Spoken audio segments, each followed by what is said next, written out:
What is Kujira? How does it work? And how is it positioned in the Cosmos ecosystem?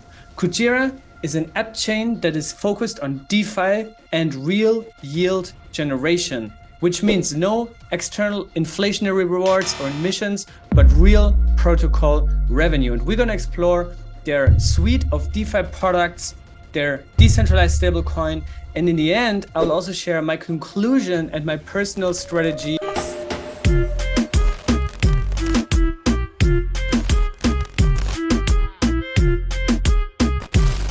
Chapter 1, quick facts. Kujira is actually Japanese and stands for whale. And Kujira is a Cosmos-based layer 1 blockchain that is optimized for DeFi and focuses on real yield generation, which means real revenue generating dApps that avoid inflationary incentives. Kujira in fact offers a suite of DeFi products that include Blue, Fin, Bow, Ghost, Orca, Sonar, which is coming up very soon, and the decentralized stablecoin USK. The block time is 3 seconds, which is roughly 2 times faster than the average of all Tendermint-based chains, which is around 6 to 7 seconds. And their manifesto is that everyone deserves to be a whale, and the mission is to help people to generate income regardless of the market directions. Chapter number 2, origin story and team. Kujira was actually built first on the Terra Classic blockchain as Orca, which is the first decentralized liquidations platform for Anchor protocol, right after the liquidation cascade happened on Anchor in May of 2021.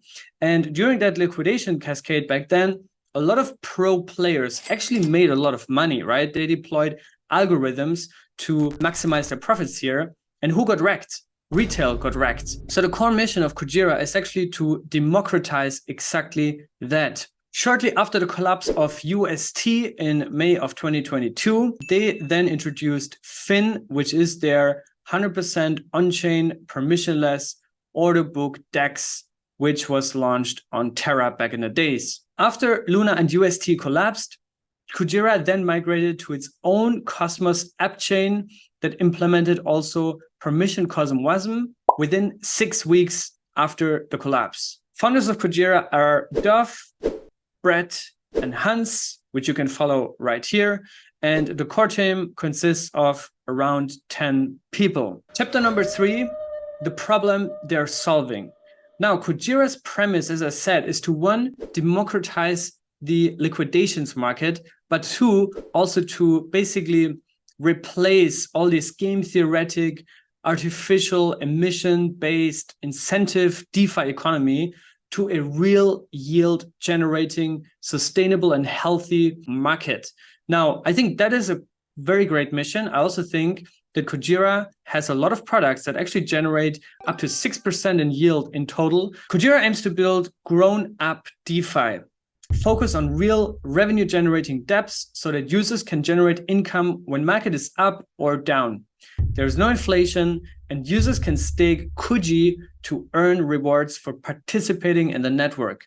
All the fees go back to KUJI stakers, which is then this real yield flywheel that generates an income for everybody that participates. Now, if we look into their product suites, we can start with Blue. And Blue, in fact, is their all-in-one dashboard for the Kujira ecosystem. That includes general information about the project, such as the price, the tokenomics, the token release schedule, amount of staked tokens, the revenue or yield that's been generated, average block time, and also the USK supply. They also have a wallet dashboard where you can view and send tokens. You can also create a vesting contract for any token and also auto-convert other tokens into KUJI. You can also stake. You can also participate in governance. You can also swap. You can either do an instant swap, which means you're placing a market order on the Fin order book, or you can make a fixed price swap, which places a limit order based on the current market exchange rate. You can also bridge. Kujira Blue also integrates basically an IBC front end where you can bridge assets through IBC, through axelar, through Gravity Bridge, and they already have Nomic BTC up but the application is not fully live yet, but they will also support Nomic for Bitcoin. And finally, you can also mint and burn USK, which is their native over-collateralized, decentralized stablecoin pegged to the US dollar that has a 1% fee on all minted USK. The interesting thing is actually that USK accepts a wide range of assets, including liquid staked assets, which is really, really cool. Most of the collateral actually comes from Atom, Stride, liquid staked Atom, wrapped ETH, and also gravity bridged Paxos Gold, which is basically a bridged derivative for gold. One of the flagship products is actually USK. And as we talk about it, let's go a little bit deeper. USK is a decentralized, over-collateralized Cosmos stablecoin that is soft-pegged to the US dollar. It's backed with at least 166% of collateralized assets, which you can also call the collateralization ratio. And it uses Orca as their liquidation engine. The use cases for USK are Fin, Bo, and Orca. Now, I already told you that Fin is an order book DEX. And in fact, on Fin, what's interesting is that you can also do isolated margin, which allows you up to 2.5x leverage on most USK pairs. And it also uses Orca as a liquidation settlement layer. And I think that's really, really cool for a decentralized DeFi economy. Bo is their other puzzle piece in the Kujira ecosystem, and Bo is their market-making framework for the Fin order book DEX. And Bo actually uses an algorithm that would automatically place orders on Fin, and users can then earn fees by depositing into Fin. That works very similar to liquidity pools, for example. Now, I already mentioned to you, Orca was basically the product that brought the Kujira project to life. What is Orca actually? Orca is a liquidation engine that powers USK, Ghost, and margin trading on Fin, and in the future also perpetual markets. Now, for you as a user, if you want to get your favorite IBC tokens at a discounted rate, you can simply go on Orca, place a bid on liquidated collateral for up to 30% discount in a Dutch auction style. So that is a really cool feature which, again, going back to the core mission, democratizes the liquidation in DeFi for the users, right? And that, I think, has been the core mission of Kujira since they started in May of 2021. Now, what is Ghost? Ghost is another product of Kujira, which is basically a money market. So you can borrow and lend any asset on Kujira. Most liquidity pairs are in KUJI, USK, and axelar bridged USDC. Also, Ghost uses Orca as the liquidation engine. Now, they have two more interesting products that are more interface products. One is Pod, which is basically a staking UI that basically embraces decentralization by suggesting staking with small and medium-sized validators. On Blue, Kujira Blue, you'll see that the top validators are all marked in red, which basically should incentivize you to look for other smaller validators and help decentralize the network. Finder is another product of Kujira, which is basically the official blockchain explorer for the Kujira Next network, similar to Mintscan. And also, by the way, Kujira is on Mintscan, so you can use both if you want to get more insights on on-chain metrics on Kujira. One of the very interesting products that is not live yet, but it's in beta testing since late April, is a multi-chain wallet called Sonar. And Sonar is the native mobile wallet app for real-world payment platforms and allows users to move their assets between different chains without having to worry about the underlying network. So it's supposed to become this very user-friendly multi-chain mobile wallet, which I think in Cosmos is much needed. We'll talk about tooling, more developer-focused stuff. Kujira actually also provides different things. For example, a price oracle, also the entropy beacon, which brings randomness to Kujira, a scheduler for automated smart contract execution, and also a token factory, which is a module where you can create native tokens on Kujira. Chapter number 4, the chain architecture. Kujira is actually built using the Cosmos SDK, Tenement consensus, and permissioned COSM WASM. As I mentioned in the intro, the block time is 3 seconds, which is faster than most Cosmos-based chains. In fact, it's around 2 times faster. And Kujira's price oracle is submitted by all 75 active validators as part of the Kujira's consensus algorithm. Prices are measured by at least 3 independent sources. And the Kujira mainnet is also running Alliance, which is a form of shared security that was pioneered by Terra, which basically allows you to interchain stake your tokens. So the Kujira chain can also now allow other tokens to protect and secure the Kujira mainnet. Chapter number 5, Kujira dApps and ecosystem. Now, all the applications that I just mentioned to you earlier are all native to Kujira. These applications are all part of the Kujira DeFi ecosystem. But also, since Kujira implements permission COSM-WASM, you can build applications, public applications on top of Kujira. Now, there's actually a bunch of them. Probably one of the most famous ones is Black Whale, which is a market-making bot on Kujira. There's also Calc Finance, which offers simple and advanced DCA strategies to manage your portfolio. There's ManteDAO, which is an experimental developer DAO. There's also Eris Protocol, which is a liquid staking solution on Kujira.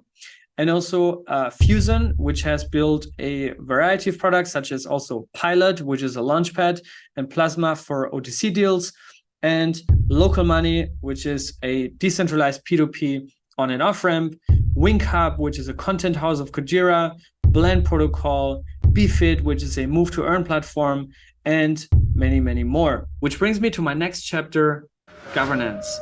Governance in Kujira is actually very interesting because there's 2 ways how you can propose ideas to improve the network or make any changes. Now, the first one is actually just on-chain governance, right? You can propose something and then a community, which means all Kujira stakers, vote on it. The second way is through the Kujira Senate. And the Senate is basically a grand oversight committee that is governed by 9 Kujira senators that are nominated and elected by the community. Users can push out and vote for new senators at any time. And the Kujira Senate is actually a 6 of 9 multi-sig. So as soon as 6 out of the 9 Senate members have approved or disapproved the proposal, it will either go through or it will fail. That is great for faster decision-making and amplifies the expertise of the senators. They also have Sentinel, which is a technical senate, and that senate is in charge of establishing the peer-led audit and review process for new projects that launch on Kujira. Next chapter, KUJI Tokenomics. Now, the whole goal, as I said in this video, is that Kujira does not incentivize through any external or artificially created inflationary rewards. Instead, it focuses on building real yield for stakers and hence incentivizing people to also become part of the network. The total supply of KUJI is actually 122.4 million tokens. Inflation is at 0. Private and public sales have all been finished, and the team, operational, marketing, and treasury tokens are still vested for another 6 months. Now, what is actually the utility of the KUJI token? The KUJI token is primarily there to secure the chain, which is what you do when you stake. So staking is the primary use case. And also when you stake KUJI, you earn a variety of fees and commissions from all the products and their user activity that are happening on the Kujira mainnet. Also, governance, as I outlined, and all fees that are collected on a network are paid directly to stakers through the validators rather than being converted to KUJI first, which means you are not only earning KUJI, but you're also earning a basket of other assets. And currently, the staking APR for KUJI is 6.18%, and that is real yield. So that doesn't come from inflation, that's actually real yield. And as more dApps are launching on Kujira and more activities happen, the APR will go up only. Now, let me show you my final conclusion and my personal strategy with Kujira. Overall, I think Kujira is on a great mission to democratize liquidations and to give power back to the community in this exponentially growing DeFi economy. Personally, I do hold a very small amount of KUJI tokens that I have bought, I don't know, a couple of months ago. And I've also staked them. I've also played around with some of their products, but I'm not an active user of Kujira. And also during the preparation for making this video and all the research and recording this, it really became clear to me how complete the Kujira DeFi ecosystem actually is. So there's a lot of applications that actually generate real yield, and 6% might not sound like a lot, but it actually is a lot because it all comes from the organic on-chain protocol revenue. That said, there's two criticisms that I personally have, and that's just my personal opinion. You can do whatever you want with that information. But the first one is a little bit of the culture that especially core team members express publicly, but also in their community circles. And I've experienced that personally. I don't want to go into detail here, but I'm not really a fan of that because I think it reflects on the whole community culture. And that's a missed shot in my personal opinion, right? If you are not really welcoming to outsiders that might not be very familiar with it, but you're kind of like aggressive to them and you push them away, that's not really helpful, right? Also in preparation for this video, there were some road bumps and headwind, but I still wanted to make this video because you guys wanted to hear this and my opinions and my thoughts. And I think that still there's a very comprehensive and compact overview of Kujira. And I think on a product side of things, nobody can really tell them anything, right? It's just for me, the aspect that the mentality that Kujira represents, at least to some degree, I'm not saying everyone is like that, but at least to some degree, is what turns me off a little bit, right? Now, the other thing is the whole debates and discussions and the whole escalation that we saw months ago around closed source, right? Because up until today, Kujira still has parts of their product suites that are closed source, right? Such as parts of Fin and also USK. I do not believe that they do that with bad intentions, right? I also think that they want to protect their innovations, their products, but still, I think it goes maybe even back to the whole mentality and the whole aggressiveness that you sometimes see with debates with the Kujira, especially core team members. But it is what it is. That said, my strategy is right now to keep staking, right? Keep staking. I'm not selling. I'm also not doubling down on my position. I just have them and I'll let them run and see where it goes. Now, I really hope you enjoyed this video. Let me know in the comments what you think about Kujira, what your experience has been with the network and with the ecosystem, and also propose to me what other videos you want to see in the future. What projects do you want me to cover? What topics do you want me to explain or maybe to do comparisons on?